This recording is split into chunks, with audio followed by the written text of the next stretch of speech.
Paz do Senhor, povo de Deus, sejam todos bem-vindos. Estamos começando mais uma aula aqui pelo canal Casa do Pão. E a partir deste final de semana estamos comentando o versículo 16 do capítulo 2 da primeira carta de João, que diz assim: Porque tudo que há no mundo, a concupiscência da carne, a concupiscência dos olhos, a soberba da vida, não é do Pai, mas do mundo. E hoje estaremos fazendo uma introdução deste versículo. Esta primeira carta de João é de autoria do apóstolo amado, o apóstolo João. Alguns estudiosos dizem que não foi esse João, o apóstolo de Jesus, que escreveu esta carta, sim um outro João. E outros já dizem que foi um grupo chamado Escola Joanina que escreveu essa carta, um grupo que fazia parte, uma pessoa que fazia parte dessa escola. Mas a ideia mais aceita é que realmente foi o apóstolo João, o apóstolo amado. Inclusive, o seu discípulo Policarpo, nos seus escritos, cita essa carta de João. E ele relata que João escreveu esta primeira carta, que foi escrita ali mais ou menos no ano 90 depois de Cristo. João estava na cidade de Éfeso, onde era o líder dessa comunidade de fé. João, o apóstolo amado, foi chamado por Jesus mais ou menos ali no ano 29 depois de Cristo, juntamente com seu irmão Tiago. Jesus os chamava de filhos do trovão, devido ao seu temperamento difícil em relação a aceitar outras pessoas que não eram do seu círculo religioso.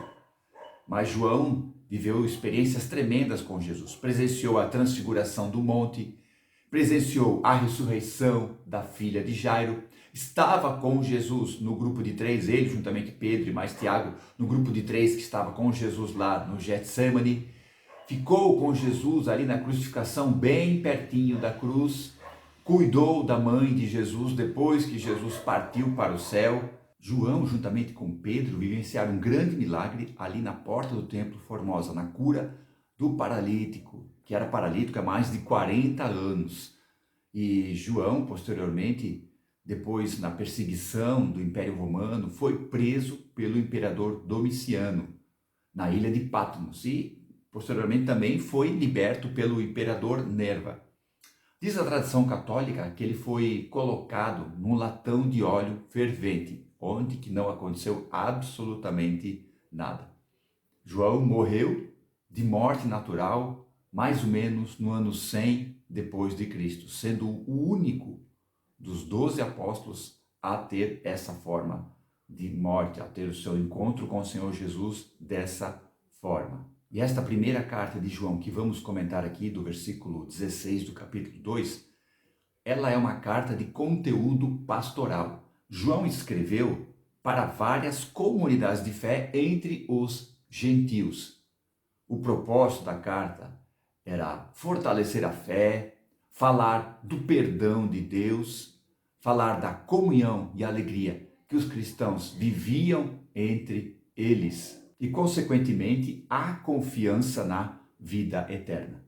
Mas, na minha opinião, o ponto fundamental, o propósito fundamental, central desta carta que João escreveu ali para os gentios era refutar ensinamentos heréticos que estavam sendo infiltrados no meio do povo de Deus para tirar o foco da mensagem da salvação.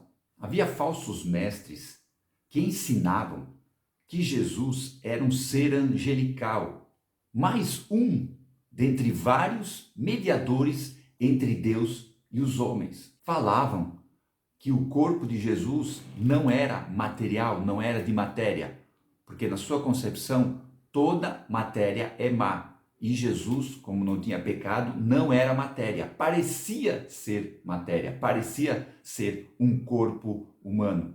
Então a ideia desses falsos mestres é aniquilar todo o sofrimento humano como Deus que Jesus Cristo teve por nós, para conquistar a nossa salvação. Esses mestres entendiam que as pessoas, os seres humanos, eram em três classes. Primeiro, havia a classe da matéria, que eram pessoas que não conseguiriam conquistar a redenção.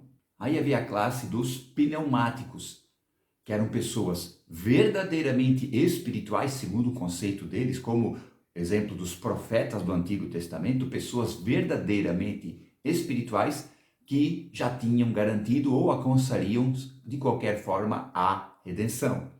Aí havia o terceiro grupo, que era o grupo realmente que tentava trazer todas as pessoas para este grupo, era o grupo dos psíquicos, onde essas pessoas conquistariam uma redenção inferior. Olha como o negócio é perigoso.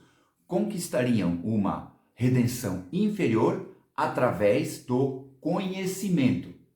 A palavra conhecimento no grego é gnosis, onde vem o termo gnosticismo, o mesmo assunto que eu tratei lá na carta de Judas, o gnosticismo. E esse conhecimento era conquistado através das artes mágicas, através de cerimônias misteriosas e através do misticismo, que é a comunicação oculta entre os homens, os seres humanos e as divindades. Então veja como esse ensinamento perigoso, herético, estava se infiltrando no meio do seio do povo de Deus, trazendo muita confusão, trazendo muita dúvida, onde que João escreve essa carta. Inclusive, o seu evangelho também trata desse assunto. Um joio perigosíssimo entrando no meio do trigo. Essa que é a intenção do maligno. Sempre trazer algo que aparenta uma sabedoria sobrenatural, que aparenta algo poderoso, né, profundo, mas ao mesmo tempo eles tratam como uma coisa que não pode ser falada para qualquer um, onde que dá essa ideia aguçado através da ideia da curiosidade do ser humano, onde que ele começa a querer saber mais, onde que ele é envolvido, engodado, enganado por esses falsos ensinamentos, tirando o principal propósito. Qual é? O propósito da mensagem da salvação, que é muito simples. Jesus Cristo, homem, 100% Deus, morreu pelos nossos pecados e ressuscitou para a nossa justificação. Quem crê será salvo, ok? É muito simples o Evangelho de Salvação. E o texto que vamos comentar está no capítulo 2 dessa carta, que fala sobre a observação dos mandamentos, o amor entre os irmãos e a separação do mundo, que é o que vamos comentar, que está ali em 2 João, capítulo 2, versículos 15 a 17, que diz assim: não ameis o mundo, nem o que está no mundo. Se alguém ama o mundo, o amor do Pai não está nele. Porque tudo que há no mundo, a concupiscência da carne, a concupiscência dos olhos, a soberba da vida, não é do Pai, mas do mundo. O mundo passa e a sua concupiscência, mas aquele que faz a vontade do Pai permanece para sempre. Então nós vamos, a partir do próximo final de semana, estar comentando esses três termos sobre a nossa separação do mundo: a concupiscência da carne, a concupiscência dos olhos e a soberba da vida. Amém? Fizemos essa introdução para no próximo final de semana você estar acompanhando esse ensino muito proveitoso para a tua vida. Deus abençoe a todos. Fiquem na paz. Tchau.